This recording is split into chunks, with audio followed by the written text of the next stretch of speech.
The Minister of Youth and Sports, Bakary Badjie, returns to the Independence Stadium for another inspection of the facility to assess the progress of works.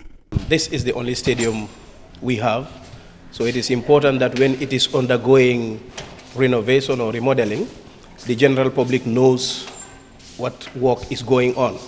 The country's only stadium has been undergoing renovation works as per the directives of the Confederation of African Football to upgrade the facility to modern standards required for hosting international matches.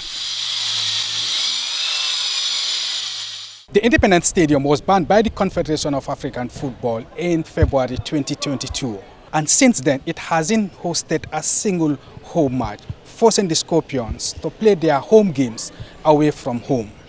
And in December 2022, works on renovating and remodeling of the stadium started in earnest, with the government of the Gambia pumping close to $130 million dalasi.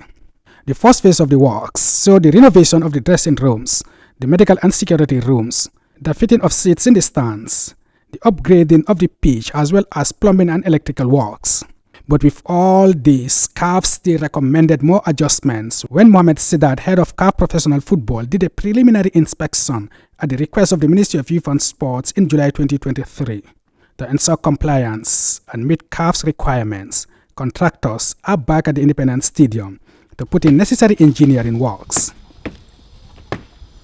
The minister, who was accompanied by the acting executive director of the National Sports Council, Jallow, was led on the site visit by the stadium general manager, Ibu Fai, who gave a breakdown of the ongoing works. The fence is going to be lifted for security reasons. These are queries we received from CAF before, and these slabs are supposed to be here, and we will have grass here. So this place can be used at the same time as parking for vehicles. The major features of the second phase include the adjusting of the perimeter fence, expanding the vehicle parking space, and the redesigning of the media center, among other works. The second phase of the renovation works, which will cost over $150 million dalasi, is expected to be completed in 4 months, and Minister Badjie is upbeat about the timely completion of works. As you can see, work is progressing, has just started, and like Mr. Fai said, our anticipation is that in 4 months' time, from the period of starting, the work will be completed, and we will be able to bring back our matches to play at home. So generally, as you all see, the second phase don't have much to do with what happened in the first phase.